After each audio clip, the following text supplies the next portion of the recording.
परीक्षित कहते हैं कि है वंश का अंत करने के लिए स्वयं भगवान ने परशुराम के रूप में अवतार ग्रहण किया। 21 बार क्षत्रियों का विनाश किया पूरे विश्व के। राजा परीक्षित ने पूछा, प्रभु क्या अपराध हो गया क्षत्रियों से कि भगवान परशुराम जी ने 21 बार घूम घूम करके पूरे भूमंडल से क्षत्रियों का विनाश किया। श्री सुखदेव जी महाराज कहा कि परीक्षित, ये उन दिनों की बात है जिस समय है वंश का अधिपति शास्त्राबाहु अर्जुन, वो एक महान बलवान श्रेष्ठ राजा था और खास बात उसने दत्तात्रेय जी को प्रसन्न कर लिया था, अवधूत शिरोमणि दत्तात्रेय जी, और उनसे 1000 भुजाएं, कभी शत्रु से युद्ध में पराजित ना होना, कभी कोई ऐश्वर्य की कमी ना होना, जो इच्छा करे वो प्राप्त हो जाना, ये सब वरदान प्राप्त किए थे भगवान दत्तात्रेय जी से। अब अबाध बल, अतुल संपत्ति, तेजस्विता, वीर, कीर्ति, शारीरिक बल, सब कुछ दत्तात्रेय जी से प्राप्त हो गया था। एक तरह से वो महायोगेश्वर खुद बन गया था दत्तात्रेय जी की कृपा से। शास्त्राबाहु अर्जुन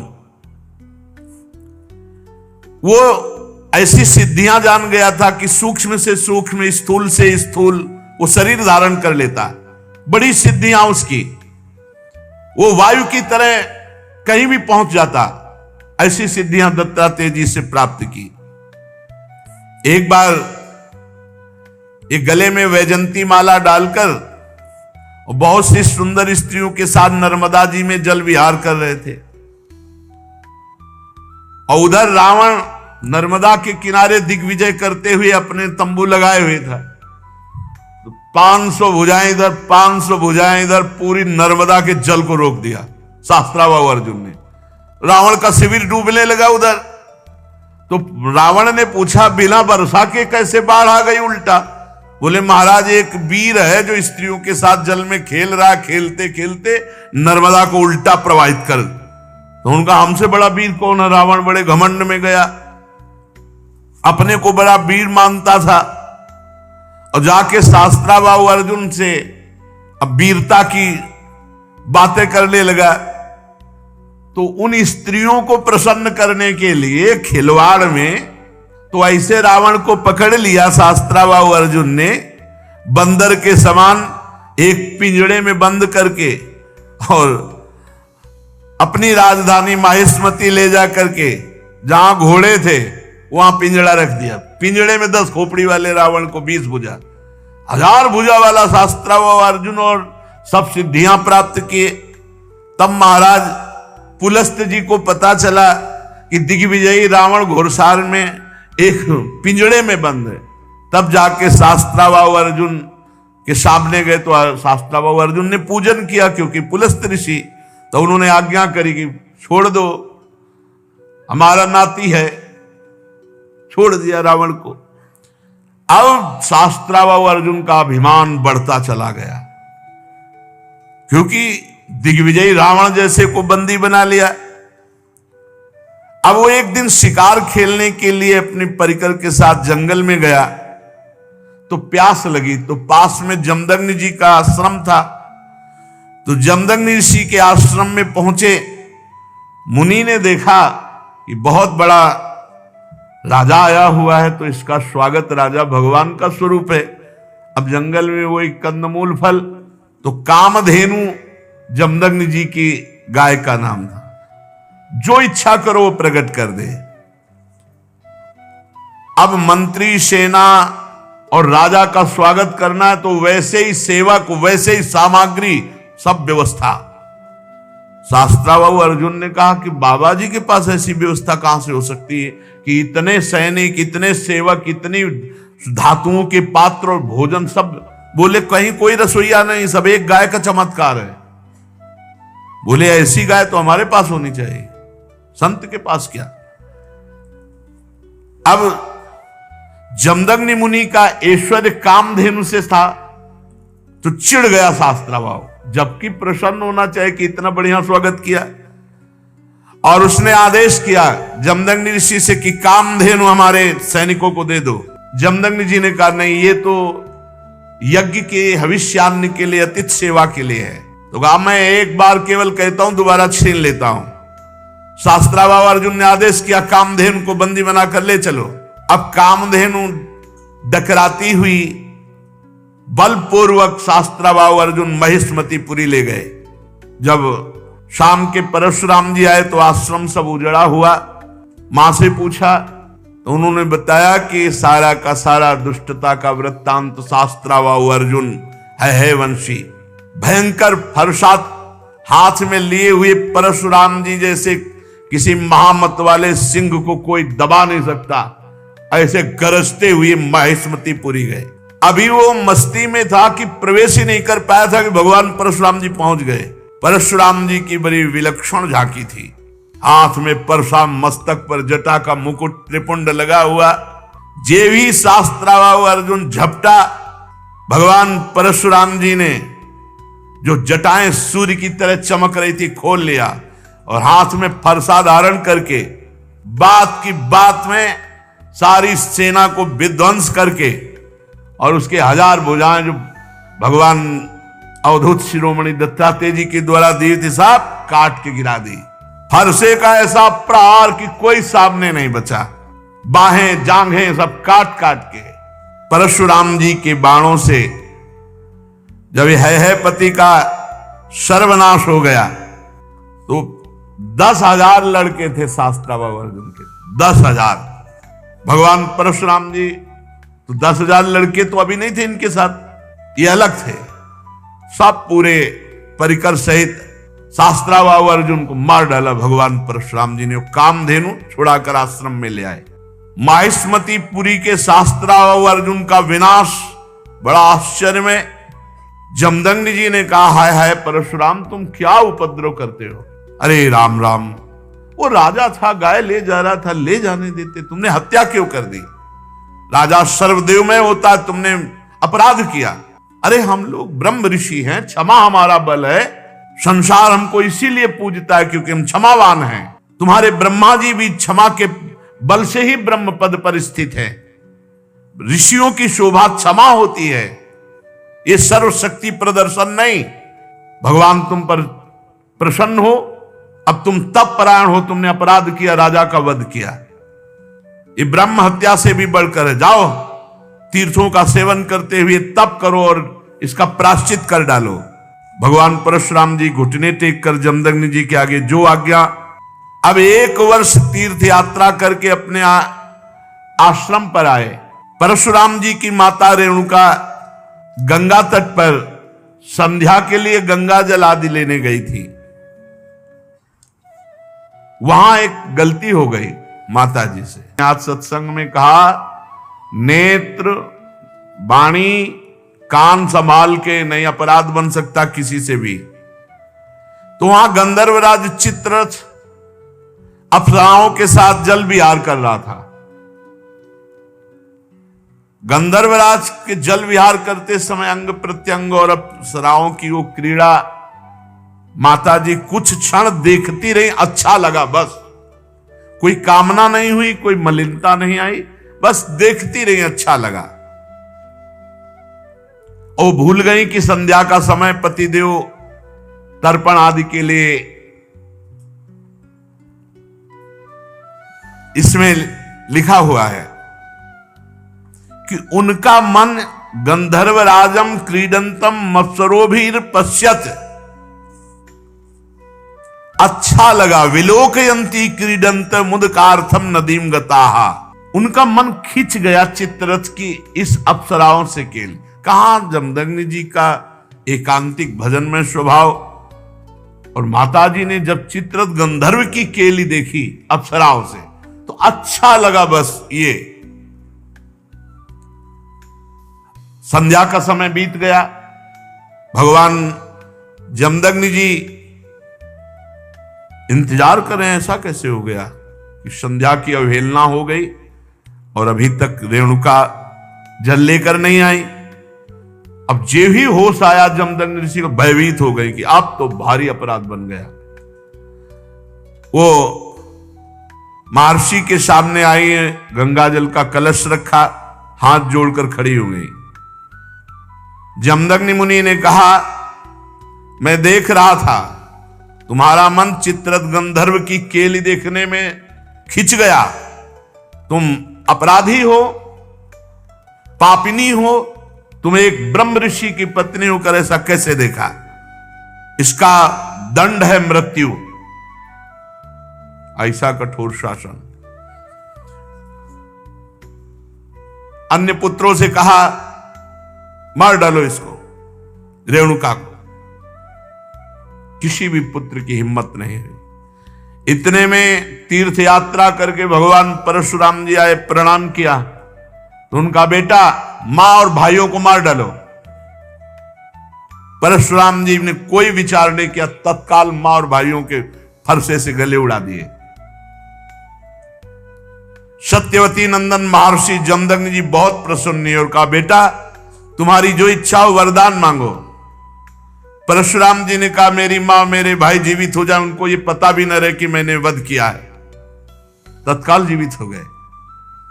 भगवान परशुराम जी के ऐसा कहते हुए ऐसे उठ के बैठ गए जैसे सो के, पूरे सकुशल।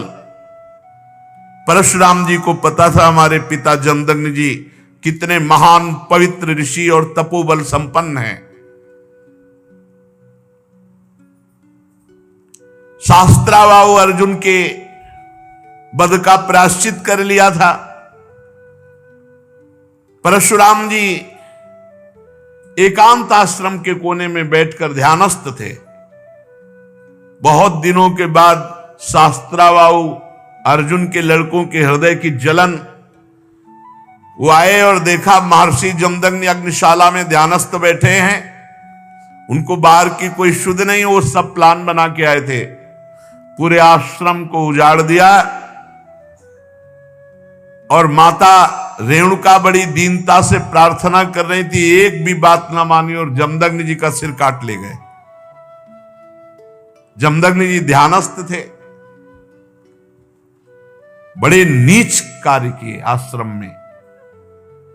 रेणुका जी चीख पड़ी बेटा परशुराम।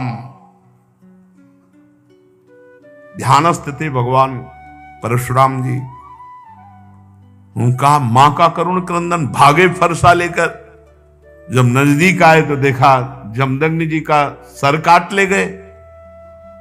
परशुराम जी को अत्यंत क्रोध। माता से कहा कि बिलाप मत करो, वीर पुत्रों की मां बिलाप नहीं करती।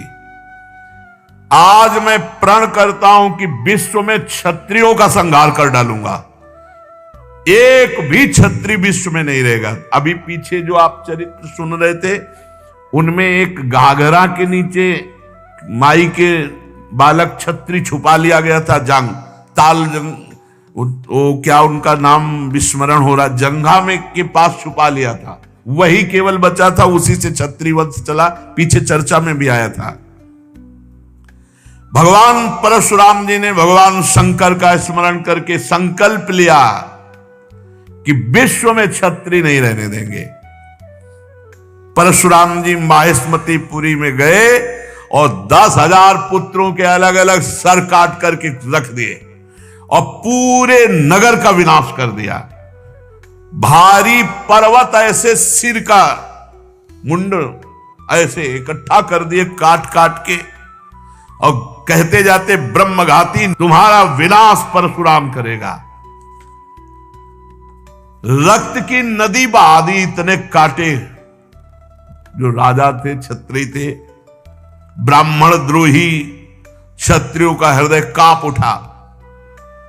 भगवान वर्तमान में जो क्षत्रिय असुर स्वभाव वाले हो गए थे उनके विनाश के लिए ही प्रकट हुए थे। इसलिए अपने पिता जमदग्नि के वध का निमित्त बनाकर 21 बार, एक बार घूम के काट डाला, फिर 2 बार घूम के, 21 बार पूरे विश्व में घूम करके 5 तालाब समंत पंचक में रक्त के बना दिए काट काट के। और फिर अपने पिता का सर जो सुरक्षित रखा हुआ था माता के पास, जोड़ा और पुनः जीवित कर दिया। पहले 21 बार क्षत्रियों का विनाश किया, फिर अपने पिता का सर ला के जोड़ा। और फिर बाद में सबके प्रायश्चित के लिए यज्ञ की और 7 दिशाएं जीत करके ब्रह्म ऋषियों को दान कर दी।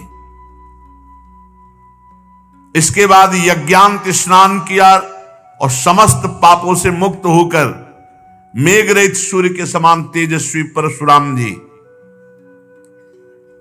जमदग्नि जी को स्मृति रूप संकल्प में शरीर की प्राप्ति हुई। भगवान परशुराम जी से सम्मानित होकर उस सप्त ऋषियों के मंडल में 7वें ऋषि होकर आज भी विराजमान है। परीक्षित कमल लोचन जमदग्नि नंदन भगवान श्री हरि परशुराम बन करके आए और क्षत्रियों का विनाश करके जगत का मंगल किया। आज भी भगवान परशुराम जी विराजमान है महेंद्राचल पर्वत पर बड़े शांत स्वरूप। सिद्ध गंधर्व चारण उनके चरित्रों का गान करते हैं। सर्वशक्तिमान विश्वात्मा भगवान श्री हरि जब राम रूप में अवतार लिए और जब धनुष भंग हुआ तो अजगौ का खंडन सुनकर परशुराम जी के हृदय में क्षोभ हुआ कि फिर कोई क्षत्रिय ऐसा पैदा हुआ, क्योंकि वो सब विनाश लीला करके शांत। कौन ऐसा पैदा हो गया जो हमारे गुरु का अजगौ खंडन कर दिया। अब ध्यान के द्वारा, वहां फोन से तो मतलब नहीं, ध्यान के द्वारा देखा, बोले विदेहराज जनक की नगरी मिथिला पहुंच गए। इनके चलने से ही पृथ्वी कांपती थी। देख ले कि परशुराम जी आ रहे तो मतलब जितने भाग पाए नहीं, चरणों में लौट जाते थे अपने बाप बाबा का नाम लेते हुए। ऐसा सहजे चितवन मनोह रिसाने, ऐसे देख लिए तो समझ गए हमारी आयु पूरी हो गई। कोई भी हो, ऐसा रुद्र रूप भगवान परशुराम का। पिता सहित नाम लेकर सब दंडवत प्रणाम। महाराज जनक भी सब सीता जी को लाके, विश्वामित्र जी राम लक्ष्मण को लाके दंडवत कराई। भगवान परशुराम ने कहा, जनक, इस सभा में कौन ऐसा है जो हमारे गुरु भगवान शंकर के अजगौ का खंडन करने वाला है। सारी सभा उसको छोड़कर अलग हो जाए या वो सभा को छोड़कर अलग हो जाए, नहीं, अभी सारी सभा मारी जाएगी। अब तो कोई उनके ये थोड़ी था कि केवल भाषण ही दे रहे हो। उन्होंने 21 बार क्षत्रियों का, पूरी जनकपुरी में हाहाकार मच गया। जानकी जी को एकांत लेकर उनकी माता रोने लगी, सब बन गया था, बिगड़ गया, नहीं तो बढ़िया बन गया था। अजगौ खंडन हो गया, राम जी के साथ सिया जी का ब्याह। बाहर उलरे चलाए दे रहे थे परशुराम जी। लक्ष्मण जी ने कहा, महाराज थोड़ा शांति धारण करो। शांति, ऋषि का स्वरूप शांत, घोर वेश धारण किए हुए हो, कैसे बार बार, ये ऋषियों की मर्यादा। अरे ये किसका लड़का है, हमको समझा रहा है। परशुराम जी हमको समझा रहा है, हमारा गीत न विश्वामित्र जी का बता दो हम कौन है। अरे लक्ष्मण जी ने कहा, गुरु जी के बताने की जरूरत नहीं, आप कई बार बता चुके हो। आपने तो अपने मुख से कई बार बताया कि आपने फरसा से क्षत्रियों को काटा, ये वो खूब बता चुके हो। महाराज, यहां कुमड़ बतिया को नाही, जे तर्जनी देख मर जाही। ये बार बार उलरो मत, गुस्सा मत दिखाओ। यहां कुम्हड़ा की बतिया नहीं कि तुम्हारी तर्जनी उंगली देखने से हम, महाराज हम रघुवंशी हैं। जहां परशुराम जी का क्रोध बढ़ता वहां राम जी आगे आ जाते, हाथ जोड़कर विनय करने लगते। तब उन्होंने कहा, पहला फरसा तुम्हारे चलेगा। राम जी से कहा कि पहला, क्योंकि जब हमको क्रोध आता है, ये छोटा राजकुमार क्रोध दिलाता है, इसको तो समझाते नहीं और हमसे विनय करते हो, और हमें लगता है कि तुम्ही ने अजगौ खंडन किया है। राम जी ने कहा, हां, आपका कोई दास, निज दास, वही ऐसा करने के साहस कर सकता है। अरे दास तो सेवा करता है, स्वामी के प्रति अपराध नहीं करता है। बहुत क्रोधित होकर के तब उन्होंने कहा परशुराम जी से, सावधान, अभय होए जो तुम्हें डराए। पहली बात तो जो आपसे डर जाता है वो अभय हो जाता है, क्योंकि आपका स्वरूप ऐसा है। और दूसरी बात हम आपको बता रहे हैं, हम रघुवंशी हैं। काल भी सामने ललकार दे तो कदम पीछे नहीं हटाते। भगवान श्री राम के गंभीर वचन जे ही कान में पड़े वो आंख में आंख मिलाई तो थर्रा गए परशुराम जी और कहा, एक हमारा संशय निवृत्त करो, इस धनुष पे प्रत्यंचा चढ़ा दो, बस मेरे हृदय में कुछ संशय हो गया। ऐसे ही जेव ही लेने को हुए से धनुष आ गया, खिलवाड़ में चाप चढ़ा दी।